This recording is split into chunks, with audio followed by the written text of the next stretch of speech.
How to claim coupon code in Flipkart.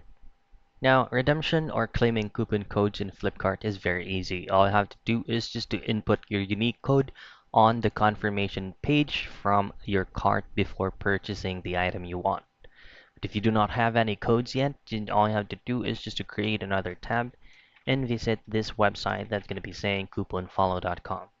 Now, Coupon Follow is providing us a certain amount of codes and discounts for free.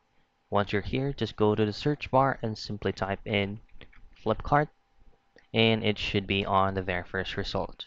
So this is where you can choose any of your preferred coupon code percentage off and specific discounts before you add any items to your cart. So just simply copy this code and then paste it on your confirmation page before you make a payment. So that's how you claim coupon codes in Flipkart.